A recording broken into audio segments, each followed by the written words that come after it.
नरेंद्र मोदी।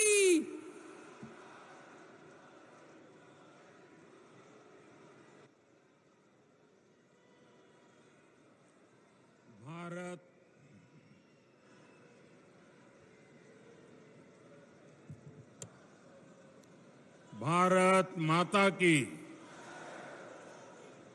भारत माता की,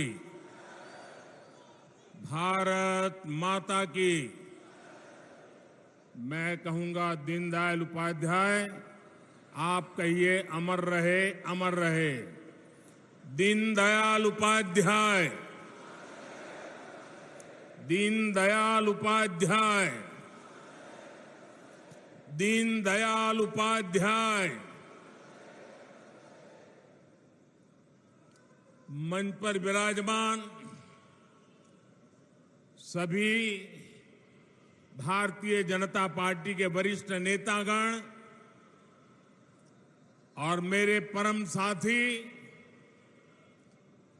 और विशाल संख्या में पधारे हुए मेरे परिवारजनों,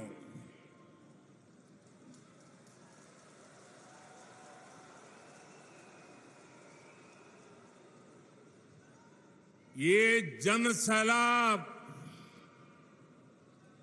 ये उमंग, ये उत्साह, ये कार्यकर्ता का महाकुंभ, महासंकल्प बहुत कुछ कहता है। ये दिखाता है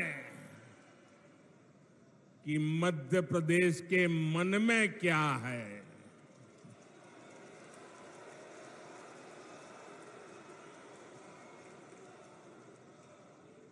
ये दिखाता है नई ऊर्जा से भरी हुई भाजपा। ये दिखाता है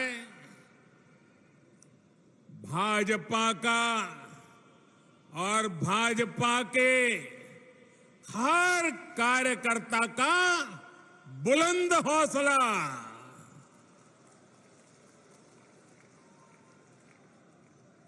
मेरे परिवारजनों,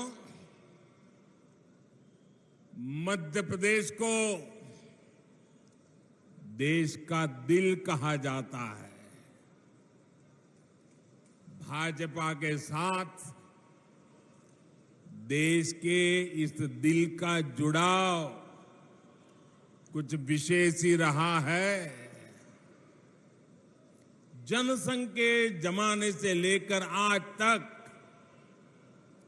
भाजपा को एमपी के लोगों ने हमेशा भरपूर आशीर्वाद दिया है। अटल जी, कुशाभाऊ ठाकरे, कैलाश जोशी, प्यारेलाल खंडेलवाल, राजमाता विजयाराजे सिंधिया जी, सुंदरलाल पटवा जी, वीरेंद्र सकलेचा जी, मध्य प्रदेश से निकले ऐसे अनेक महान व्यक्तित्वों ने हमें आज यहां तक पहुंचाया है। ऐसे अनेकों लोगों का तप और त्याग आज भी भाजपा के हर कार्यकर्ता को प्रेरित करता है। इसलिए मध्य प्रदेश सिर्फ भाजपा के विचार का ही नहीं, बल्कि विकास के विजन का भी महत्वपूर्ण केंद्र है। इसलिए आज जब देश अमृतकाल की नई विकास यात्रा पर निकला है, तब मध्य प्रदेश की भूमिका और महत्वपूर्ण हो गई है। मेरे परिवारजनों, मध्य प्रदेश में भाजपा की सरकार को लगभग 20 साल पूरे हो चुके हैं। यानी जो युवा इस बार के चुनावों में पहली बार वोट डालेंगे, उन्होंने भाजपा की सरकार को ही देखा है। ये युवा सौभाग्यशाली है कि इन्होंने एमपी में कांग्रेस का वो बुरा शासन, वो बुराइयां उन्होंने देखी नहीं है। एमपी में कांग्रेस के शासन की पहचान थी कुनीति, कुशासन और करोड़ों का करप्शन। आजादी के बाद मध्य प्रदेश में लंबे समय तक कांग्रेस का ही शासन रहा, लेकिन कांग्रेस ने साधन संपन्न मध्य प्रदेश को, समर्थ युवाओं वाले मध्य प्रदेश को बीमारू बना दिया। दोस्तों, बीमारू बना दिया। यहां के युवाओं ने कांग्रेस के जमाने की खराब कानून व्यवस्था नहीं देखी। यहां के युवाओं ने इस दौर की खस्ता हाल सड़कें नहीं देखी। यहां के युवाओं ने अंधेरे में जीने को मजबूर गांव और शहर नहीं देखे।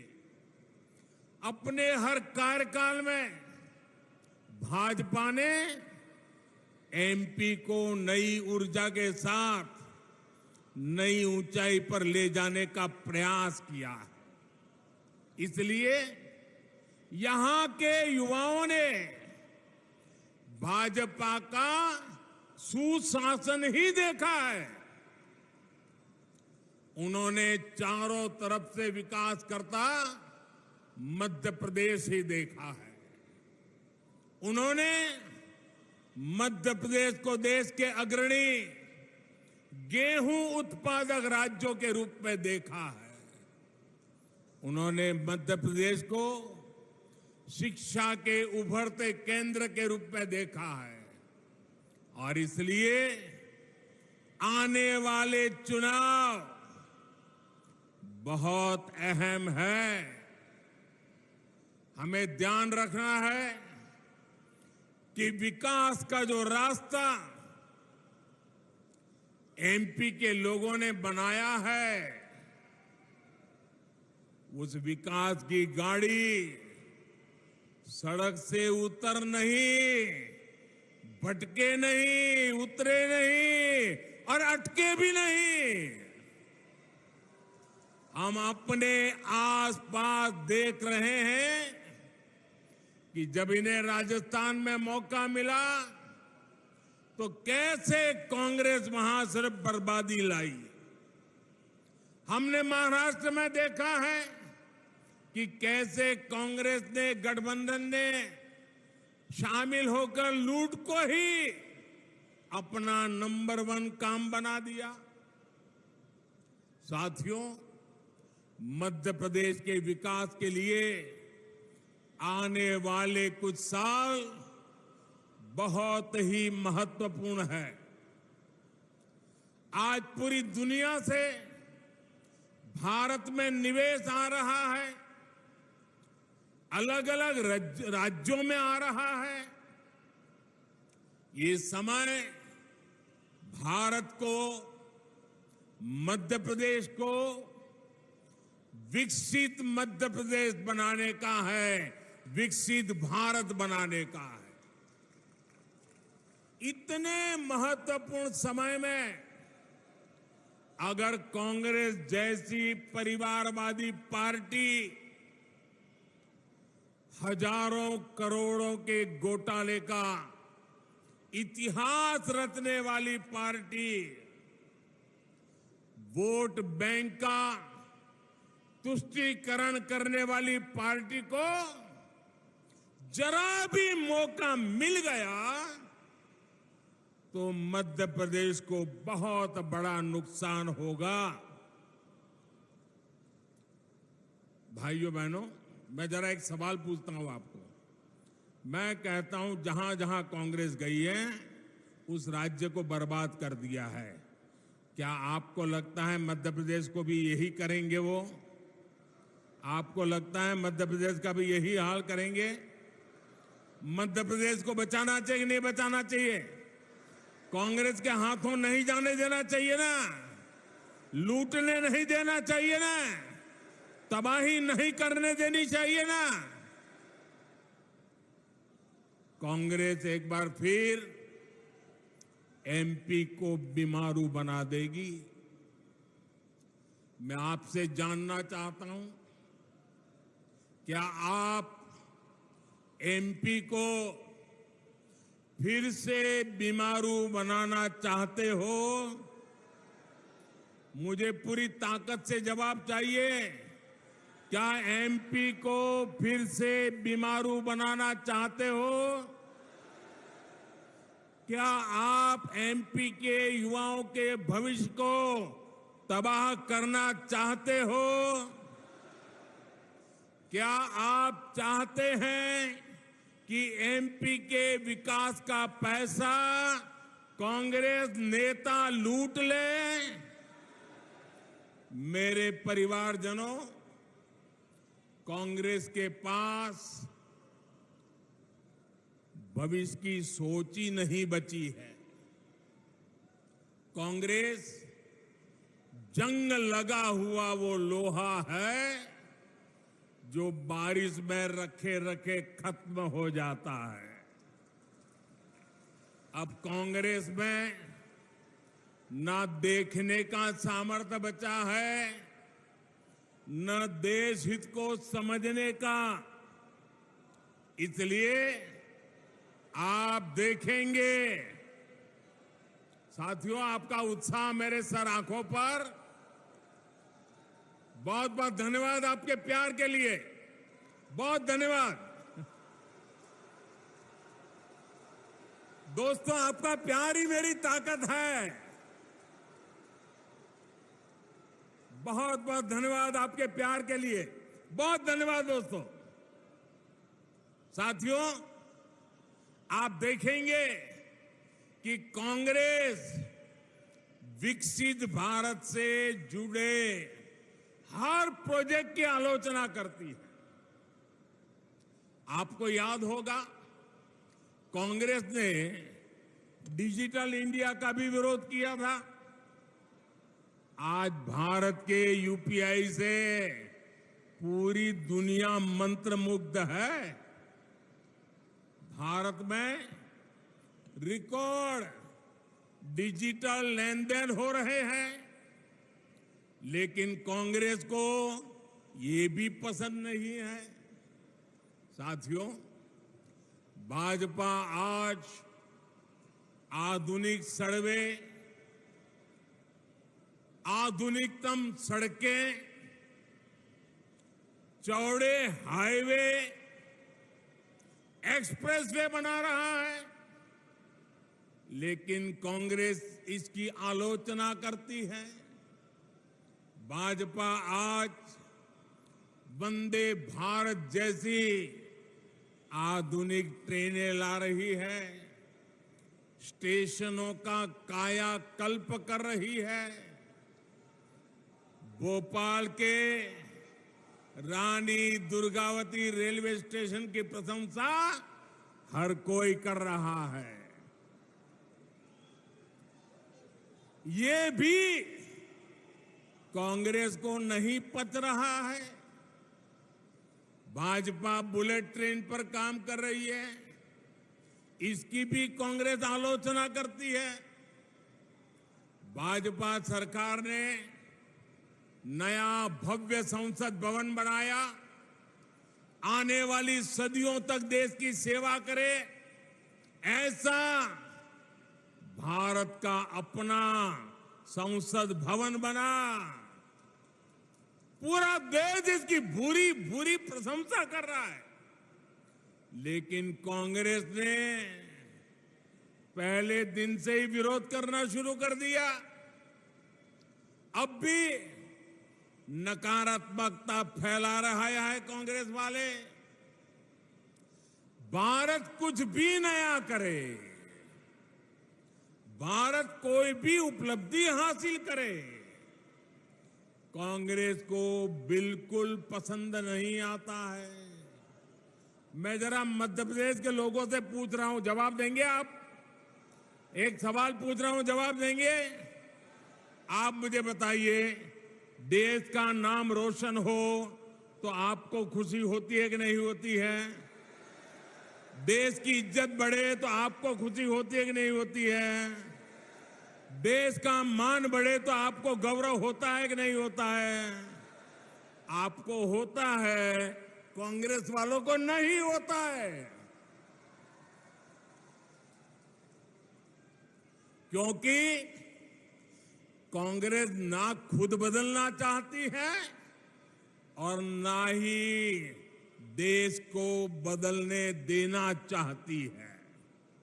साथियों, देश समृद्धि की तरफ बढ़ने के लिए घोर परिश्रम कर रहा है, लेकिन कांग्रेस देश को 20वीं शताब्दी में ले जाना चाहती है। मैं मध्य प्रदेश के युवा साथियों को, हमारे फर्स्ट टाइम वोटर्स को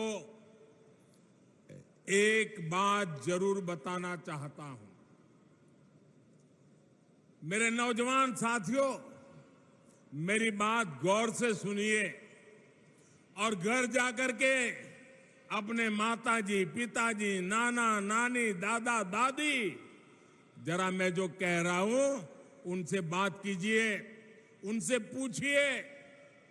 मेरे युवा साथियों, आपके माता पिता, आपके दादा दादी को अभाव में रखने के लिए सिर्फ और सिर्फ कांग्रेस जिम्मेदार है। उनको मुसीबत में जीने के लिए मजबूर करने वाली एकमात्र पार्टी कांग्रेस पार्टी है। आज दुनिया भारत को लेकर जो कुछ कह रही है, ये सारे गौरवपूर्ण काम पहले भी हो सकता था, लेकिन कांग्रेस सिर्फ एक परिवार का गौरव गान करने में ही जुटी रही। कांग्रेस ने प्रजातंत्र को परिवार तंत्र बना दिया। कांग्रेस भारत में भ्रष्ट व्यवस्था को पोषित करने में ही जुटी रही। कांग्रेस की राजनीति अभाव में फलती फूलती है, गरीबी और मुश्किलों में फलती फूलती है। इन्होंने ऐसी व्यवस्था बनाई कि गरीब को हमेशा हाथ फैलाना पड़े, हर चीज के लिए निर्भर रहना पड़े। गरीब को तरसाकर कांग्रेस को ये जताने का अवसर मिल जाता था कि उन्होंने गरीब को कुछ दिया है। ये अपनी योजनाओं का लाभ भी उन लोगों को देते थे जिनसे उन्हें वोट मिलते थे। इसलिए कांग्रेस ने जानबूझकर देश को गरीब रखा, देश के लोगों को अभाव में जीने के लिए मजबूर किया, रोटी, कपड़ा, मकान में ही उलझाए रखा। मेरे युवा साथियों, जो मुश्किलें, ध्यान से सुनिए दोस्तों, जो मुश्किलें आपके माता पिता से पहले की पीढ़ियों ने झेली, वो अब आपको और आपके बच्चों को ना झेलनी पड़े, इसके लिए भाजपा की डबल इंजन सरकार लगातार काम कर रही है। आज हमारे प्रेरणा पुंज पंडित दीनदयाल उपाध्याय जी का जन्म दिवस भी है। पंडित जी ने सुशासन को अंत्योदय से जोड़कर देखा, समाज के अंतिम व्यक्ति के विकास को प्राथमिकता दी। अंत्योदय की यही प्रेरणा सबका साथ, सबका विकास, सबका विश्वास और सबका प्रयास,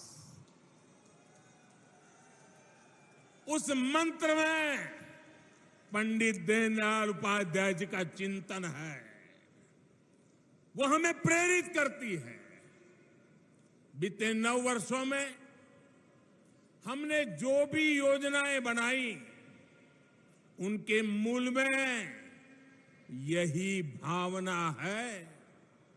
भाजपा ने गरीबों, महिलाओं, शोषितों, वंचितों, एससी, एसटी, ओबीसी को विकास का सबसे बड़ा लाभार्थी बनाया है। वंचितों को वरीयता की जो गारंटी मोदी ने दी है, उसे हमने एक के बाद एक कदम उठाकर पूरा किया है। हमने गरीब का जीवन बेहतर करने के लिए प्रयास किए, प्रामाणिक प्रयास किए। समाज में जो अभाव था उसको दूर किया, और जानते हैं इसका नतीजा क्या मिला है? मैं आपसे एक बात पूछूं, पूछूं, आप जवाब देंगे? पूरी ताकत से जवाब देंगे? वहां के दूर दूर के लोग भी देंगे? आपको पता है ना कि कांग्रेस ने 50 साल पहले गरीबी हटाओ का नारा दिया था। मैं फिर आपसे पूछूंगा, 50 साल पहले गरीबी हटाओ का नारा किसने दिया था? किसने दिया था? किसने दिया था? क्या कांग्रेस ने अपना वायदा पूरा किया? कांग्रेस ने वादा पूरा किया? अब मैं आपको एक और आंकड़ा बताना चाहता हूं। बताऊं? आंकड़ा याद रखोगे? पक्का याद रखोगे? सुनिएगा, ये आंकड़ा है 13.5 करोड़। कितना? कितना? कितना? जरा जोर से बोलिए, कितना? 13.5 करोड़। ये मध्य प्रदेश की कुल आबादी से भी ज्यादा है। भाजपा सरकार के 5 साल में ही देश में 13.5 करोड़ लोग गरीबी से बाहर निकले हैं। ये सुनकर के आपको आनंद होता है कि नहीं होता है? आपका उत्साह बढ़ता है कि नहीं बढ़ता है? गरीबों का कल्याण करना अपना काम है कि नहीं है? हम अपना काम पूरा कर रहे हैं कि नहीं कर रहे हैं? साथियों, ये जो 13.5 करोड़ की मैं बात कर रहा हूं ना, मतलब कि एमपी की कुल आबादी से भी ज्यादा लोग भाजपा सरकार ने देश में गरीबी से बाहर निकाले हैं। मेरे प्यारे मध्य प्रदेश के भाइयों बहनों, मेरे प्यारे देश के भाइयों बहनों, ये मोदी की गारंटी का नतीजा है।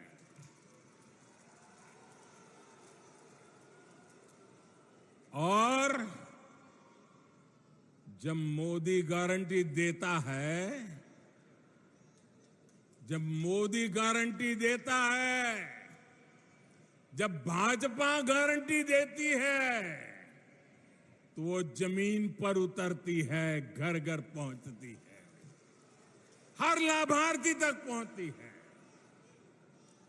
याद रखिएगा, याद रखेंगे, याद रखेंगे, याद रखिएगा, मोदी यानी हर गारंटी पूरी होने की गारंटी।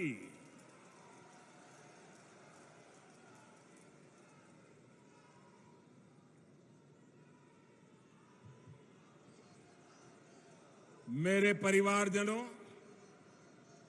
आज यहां बड़ी संख्या में मेरी बहनें और बेटियां आई हुई हैं। मैं मध्य प्रदेश की बहनों को याद दिलाने आया हूं कि मोदी ने आपको जो गारंटी दी थी वो भी पूरी हो गई है। कुछ दिन पहले ही लोकसभा और राज्यसभा में माताओं, बहनों, बेटियों के लिए 33% सीटें आरक्षित करने का कानून पारित हुआ। नारी शक्ति वंदन अधिनियम देश ने नया इतिहास रच दिया है। दशक से देश की माताएं, बहनें इसका इंतजार कर रही थी, बल्कि ये तक कहा जाने लगा कि शायद ये कभी नहीं हो पाएगा। आखिर मोदी है तो मोदी है तो हर गारंटी पूरी होने की गारंटी है। लेकिन भाइयों और बहनों, आज मैं मध्य प्रदेश सहित पूरे देश की बहनों को सावधान भी करना चाहता हूं। कांग्रेस और उसके नए नए घमंडिया गठबंधन ने मजबूरी में इस बिल का समर्थन बहुत खट्टे मन से किया है, बहुत बेमन से किया है। ये खट्टापन उनके बहानों में दिखाई देता है। और आप देखिए कि इनके गठबंधन में जितने लोग हैं, वही लोग हैं जिन्होंने 30 साल तक इस कानून को पारित नहीं होने दिया। पार्लियामेंट में हुड़दंग किया, बिल फाड़ दिए, स्पीकर पे हमले बोल दिए, और अब जब मजबूरी में उंगली उठानी पड़ी है, उनको लगता है कि अब देश की माताएं, बहनें उनके चरित्र को जान गई हैं, तो अब क्या शुरू किया? ये क्यों नहीं है, वो क्यों नहीं है, ऐसा क्यों है, वैसा क्यों नहीं। उनको नारी शक्ति वंदन अधिनियम का मजबूरी में समर्थन इसलिए करना पड़ा क्योंकि मेरी माताएं, बहनें जग गई हैं। मेरी माताओं, बहनों का हौसला बुलंद है। मेरी माताओं, बहनों ने शक्ति का परिचय करवा दिया है, और इसलिए ये माताओं, बहनों से डरे हुए हैं। इसलिए नीची मुंडी करके हाउस में अनचाहे, अनमन से उंगली तो दबा दी। बीते 9 वर्षों में जिस तरह भारत की महिला सशक्त हुई है, उसे देखकर इन दलों की हिम्मत नहीं हुई कि नारी शक्ति अधिनियम का विरोध कर पाए, वरना उन्होंने तो दशकों तक देश में सरकारें चलाई है, भारी बहुमत से सरकारें चलाई है। तब क्यों नहीं कानून बनाया? जो बहाने ये आज बना रहे हैं, तब क्यों नहीं ये सब कुछ कर दिया? सच्चाई ये है कि इनकी नीयत में खोट है।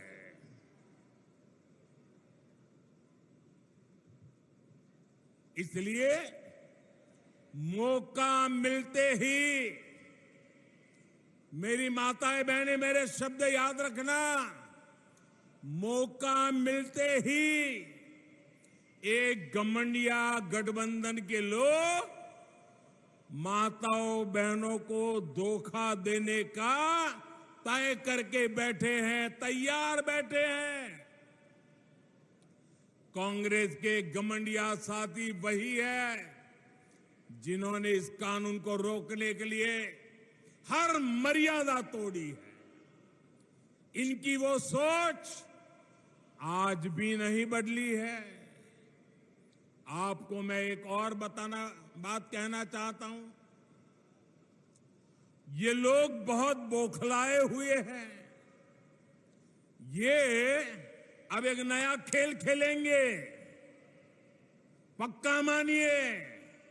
और नया क्या खेल खेलेंगे? ये नारी शक्ति को बांटने की पूरी कोशिश करेंगे। नारी शक्ति एक न हो, इसलिए भांति भांति की अफवाहें फैलाएंगे। इसलिए देश की हर माता बहन बेटी को सावधान रहना होगा, सतर्क रहना होगा और एकजुट रहना ही होगा। माताएं बहनें एकजुट रहोगे ना? एकजुट रहोगे ना? आप याद रखिए, ये वही लोग हैं जिन्होंने देश की पहली आदिवासी महिला राष्ट्रपति द्रौपदी मुर्मू जी को राष्ट्रपति बनने से रोकने का भरसक प्रयास किया। ये लोग बार बार उनको अपमानित करने का प्रयास करते हैं। ये वही लोग हैं जिन्होंने देश की सेनाओं के अग्रिम मोर्चों में बेटियों की एंट्री को रोक कर रखा था। अगर इनकी नीयत ठीक होती तो वो क्या मोदी को करोड़ों बहनों के नाम पक्के घर करने देते और मुझे काम करना पड़ता? उनकी नीयत ठीक नहीं थी।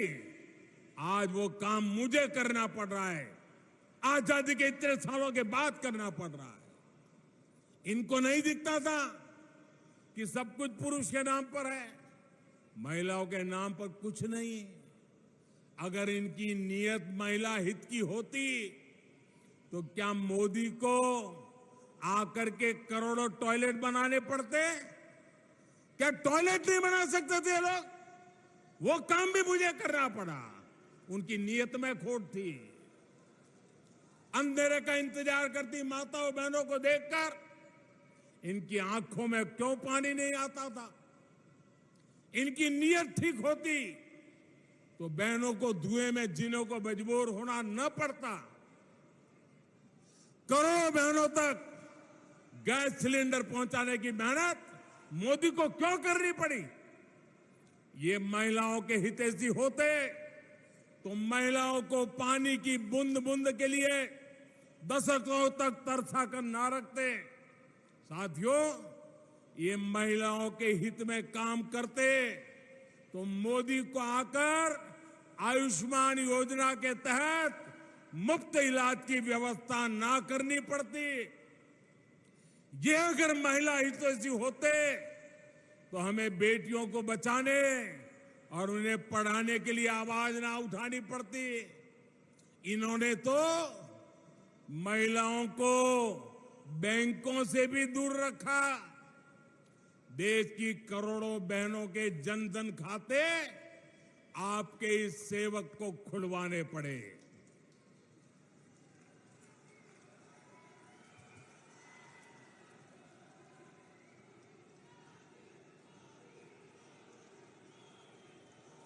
हमारी कोशिश यही थी कि बहनों की समृद्धि का रास्ता खुले, बेटियां अपने पैरों पर खड़ी हो सके। इसलिए मैं देश के हर माता बहन बेटी से कहूंगा कि कोई कितनी भी कोशिश कर ले, आपको भ्रमित नहीं होना है। हमने कठिन रास्ता पार किया है। ये महिलाओं की भागीदारी के विस्तार की शुरुआत है, एक सार्थक बदलाव का शुभारंभ है। मेरे परिवारजनों, कांग्रेस आज भी उसी पुराने ढर्रे, उसी पुरानी मानसिकता पर चल रही है।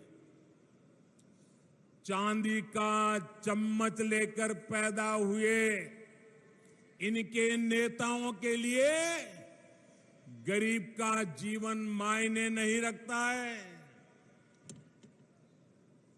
कांग्रेस नेताओं के लिए गरीब का जीवन एक एडवेंचर टूरिज्म है।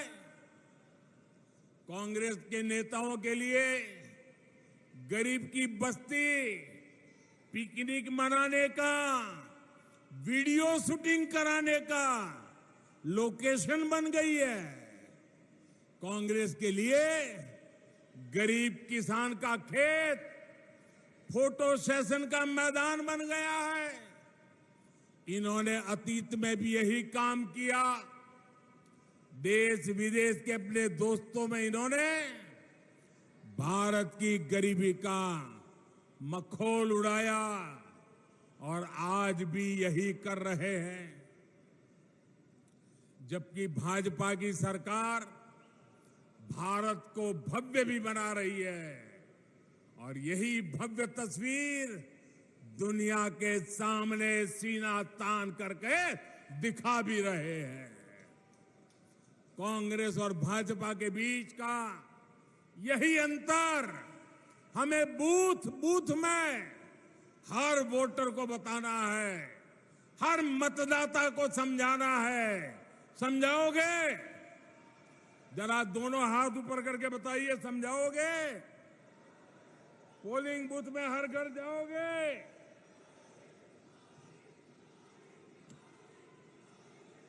हर किसी को बताओगे? एक एक बात बताओगे? साथियों, मोदी का मिजाज भी अलग है, मेहनत भी अलग है और मिशन भी अलग है। मेरे लिए देश से बड़ा, देशवासियों से बड़ा कुछ भी नहीं है। मैं अभावों में रहा हूं, लेकिन अपने देश को अभावों में नहीं रहने दूंगा। मुफ्त राशन और मुफ्त इलाज गरीब की चिंता दूर करने का अवसर कांग्रेस के पास भी था, लेकिन नियत और इच्छा शक्ति नहीं थी। बेईमानी और भ्रष्टाचार की नियत अच्छे काम करने से उन्हें रोकती थी।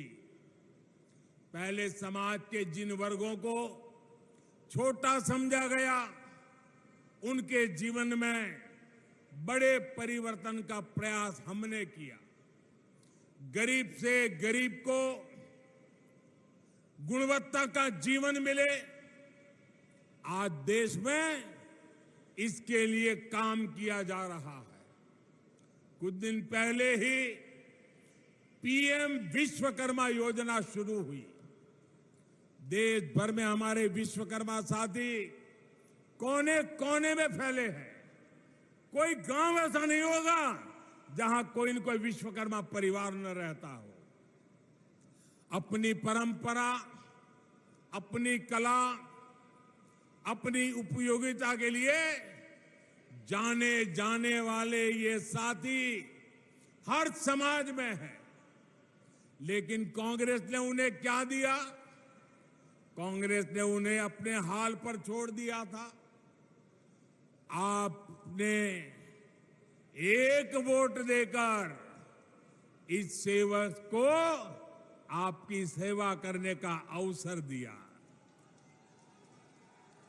आज हमारे कुम्हार भाई बहन, लोहार भाई बहन, सुनार भाई बहन, सुतार भाई बहन, जूते बनाने वाले, राजमिस्त्री, दर्जी, ऐसे दर्जनों साथियों के लिए राष्ट्रीय विश्वकर्मा योजना बनी। इनकी ट्रेनिंग का इंतजाम हुआ है। लाखों रुपए के लोन की व्यवस्था हुई है और विश्वकर्मा साथियों के लिए जो ये कम ब्याज का लोन मिलेगा उसकी गारंटी मोदी ने ली है, सरकार ने ली है। साथियों, हमने रेहड़ी, पटरी, ठेले पर छोटा मोटा कारोबार करने वाले साथियों के लिए भी बैंकों के दरवाजे खोले हैं। पीएम स्वनिधि योजना के तहत इनकी मदद की गारंटी भी मोदी ने ली है।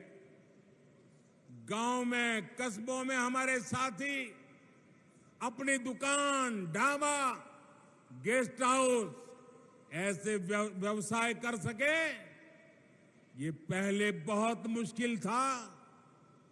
उनके पास गारंटी नहीं होती थी, इसलिए बैंक से उन्हें मदद मिलना मुश्किल था। मोदी ने ऐसे साथियों की गारंटी भी ली। मुद्रा योजना के तहत लाखों का बिना गारंटी का पैसा उन्हें मिल रहा है। इस योजना की सबसे बड़ी लाभार्थी हमारी बहनें हैं, हमारे दलित भाई बहन हैं, हमारे पिछड़े परिवार हैं, हमारे आदिवासी साथी हैं। हमारे छोटे किसानों, पशुपालकों और मछुआरों की तो सरकारी नीतियों में पूछ ही बहुत कम होती थी। कांग्रेस की सरकारें वोट पाने के लिए किसानों को लोन माफी की झूठी गारंटी देती रही है, लेकिन छोटे किसानों, पशुपालकों के लिए तो बैंक से लोन लेना असंभव था। वे तो छोटी छोटी जरूरतों के लिए बाजार से महंगा ब्याज लेते थे, महंगे ब्याज पर पैसे लेते थे। इसलिए आपके इस सेवक ने पीएम किसान सम्मान निधि के तहत छोटे किसानों की भी गारंटी ली। जब पीएम किसान योजना हमने शुरू की थी, तब कांग्रेस ने इसको लेकर कितना झूठ फैलाया था। कहा जाता था कि चुनाव होने के बाद मोदी ये पैसे वापस ले लेगा, लेकिन पीएम किसान सम्मान निधि 5 साल से निरंतर चल रही है। कोरोना काल में जब सब कुछ रुक गया था, तब भी ये नहीं रुकी, क्योंकि हमारी सरकार ने डायरेक्ट आपके खाते में पैसा भेजने का प्रावधान किया। अभी तक 2.5 लाख करोड़ रुपए से अधिक देश भर के किसानों के मिल चुका है। इसमें मध्य प्रदेश के हर किसान के बैंक खाते में करीब करीब 30,000 रुपए, हर एक किसान के खाते में 30,000 रुपए तक पहुंचे हैं। भाजपा सरकार ने छोटे किसानों के साथ ही पशुपालकों और मछुआरों को भी किसान क्रेडिट कार्ड जैसी सुविधा दी है। मेरे परिवारजनों, मध्य प्रदेश में हमारी धरोहर के दर्शन होते हैं। देवी अहल्याबाई और रानी दुर्गावती सहित हमारे अनेक पूर्वजों ने भारत की विरासत को समृद्ध करने में भूमिका निभाई, लेकिन कांग्रेस और उसका घमंडिया गठबंधन हमारी इस विरासत को, सनातन को समाप्त करना चाहता है। इसलिए भी ऐसे दलों से मध्य प्रदेश को बहुत सावधान रहना होगा। साथियों, आज मैं देश के लोगों को, मध्य प्रदेश के लोगों को एक और बात बताना चाहता हूं। कांग्रेस ने अपनी सारी इच्छा शक्ति खो दी है। हम देखते हैं कि कुछ समय से कांग्रेस के जमीन से जुड़े नेता चुपचाप मुंह पर ताला लगाकर बैठ गए हैं। कांग्रेस पहले बर्बाद हुई, अब बैंकरप्ट हुई, और अब कांग्रेस ने अपना ठेका दूसरों को दे दिया है। कांग्रेस को अब कांग्रेस के नेता नहीं चला रहे, अब कांग्रेस एक ऐसी कंपनी बन गई है, नारों से लेकर नीतियों तक हर चीज आउटसोर्स कर रही है। और ये ठेका किसके पास है जानते हैं? कांग्रेस का ठेका अब कुछ अर्बन नक्सलियों के पास है। कांग्रेस में अब अर्बन नक्सलियों की ही चल रही है। ये ग्राउंड पर कांग्रेस का हर कार्यकर्ता महसूस कर रहा है। इसलिए कांग्रेस जमीन पर भी लगातार खोखली हो रही है। मेरे परिवारजनों, आज भारत एक बहुत ही महत्वपूर्ण कालखंड में प्रवेश कर चुका है। पूरा विश्व कह रहा है कि ये भारत का कालखंड है। हर देश भारत से मित्रता करना चाहता है। हर निवेशक भारत में अवसर देख रहा है। हमारे चंद्रयान का गौरवगान पूरा विश्व कर रहा है। कुछ दिन पहले हुए G20 सम्मेलन में भारत की भूमिका और सशक्त हुई है। ये इसलिए हो रहा है क्योंकि आपने देश में एक स्थिर और मजबूत सरकार चुनी। आपने ऐसी सरकार चुनी जो चुनौतियों को चुनौती दे सकती है। 1000 वर्ष की गुलामी के कालखंड में हमने जो आत्मविश्वास खोया, आज भारत उस आत्मविश्वास को पुनः जी रहा है। आज हम जो फैसले लेंगे वो आने वाले 1000 साल की हमारी यात्रा को तय करने वाले हैं। ये सब कुछ मध्य प्रदेश की भागीदारी के बिना